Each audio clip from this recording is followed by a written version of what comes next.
লালমনিরহাট জেলার পাটগ্রাম উপজেলায় গত 17 জুলাই রোজ শুক্রবার বেলতলী পাকা জামে মসজিদের সদ্যবিদায়ী খতিব মাওলানা শাহিনুর রহমান সিদ্দিকী সাহেবের জুমার খুতবা চলাকালে কথিতভাবে বাধা প্রদান, বিশৃঙ্খলা সৃষ্টি এবং ইমামতি করতে প্রতিবন্ধকতা তৈরির ঘটনার প্রতিবাদে শান্তিপূর্ণ মানববন্ধন অনুষ্ঠিত হয়েছে। 19 জুলাই রোজ রবিবার বিকেল 5টায় পাটগ্রামে অনুষ্ঠিত এ কর্মসূচিতে উপজেলার আলেম ওলামা, ইমাম ও মুয়াজ্জিনগণ অংশগ্রহণ করেন।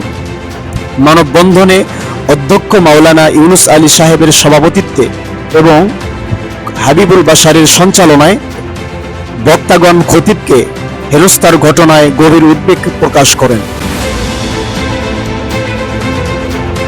তারা বলেন, এ ধরনের ঘটনা শুধু একজন খতিবের নয়, বরং ইমাম ও মুয়াজ্জিন সমাজের মর্যাদার উপর আঘাত।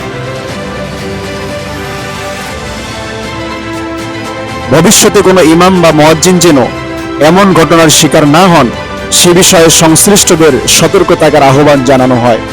একই সঙ্গে বক্তারা হুঁশিয়ারি উচ্চারণ করে বলেন, ইমাম মুয়াজ্জিনদের সঙ্গে অসম্মানজনক আচরণ বা হয়রানির ঘটনা পুনরাবৃত্তি হলে আলেম ওলামাদের পক্ষ থেকে কঠোর কর্মসূচি ঘোষণা করা হবে। বক্তাগণ বলেন, একজন ইমামের পক্ষে আমরা এখানে দাঁড়িয়েছি। আমাদের দাবি হলো পাটগ্রাম থানায় কোথাও যেন কোন ইমামের বিপক্ষে কেউ যেন কোন ইমামের সাথে বেয়াদবি যেন করতে না পারে।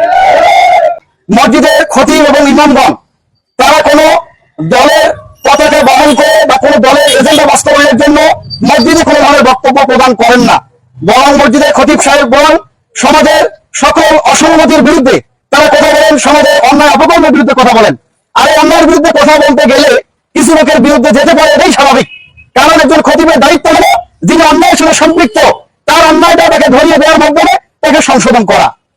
ধবলসতী পাকা মসজিদের সম্মানিত খতিবকে মাওলানা শাহিনুর রহমান সিদ্দিকীকে মসজিদের ভিতরেই চরমভাবে অপমানিত করা হয়েছে। উনি একজন রানিং ইমাম ছিলেন। ইমামের দায়িত্বরত অবস্থায় ওনাকে নামাজ পড়াতে গিয়ে বাধাগ্রস্ত করেছিল, পরে ওনাকে চরমভাবে অপমানিত করেছে। আমরা এর তীব্র নিন্দা ও প্রতিবাদ জানাচ্ছি। ইমামরা ব্যক্তিগত কোনো চিন্তা চেতনা করে না, ব্যক্তিগত কোনো কথা বলে না, তারা শুধু আল্লাহ এবং আল্লাহ রাসূলের কথা বলে, দেশের অন্যায়ের বিরুদ্ধে কথা বলে।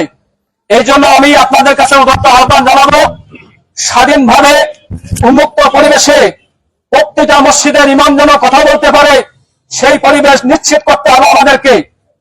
অযোগ্য লোককে কমিটি বানে, সেখানেও তো আপনারা অনেক ভুল করেন। অযোগ্য লোককে কমিটি বানে, এই অযোগ্য লোক দিয়ে ইমামকে হেস্তনেস্ত করা হয়। এরকম নির্যাতনের শিকার বহুত রয়েছে।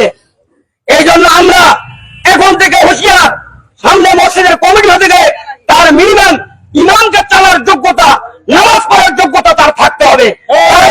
তাদের দ্বারা কখনো ইমাম বেজ্জতি হবে না। আমি আপনাদেরকে বলতে চাই যে আপনারা ইমামদেরকে আপনারা মনে করেছেন যে কিনা গোলাম। ইমামদের যখন দরকার হয় তখন ইমামদের কাছে যান, আর ইমামরা যখনই কোরআনের কথা বলে, হক কথা বলে, তখন আপনাদের গায়ে আগুন লাগে।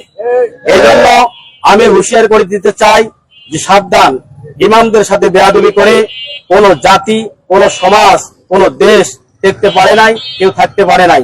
এই জন্য আপনারা সতর্ক হবেন, ইমামদের সাথে ভালো আচরণ করবেন এবং ইমামদের সাথে ভালো কথা বলবেন।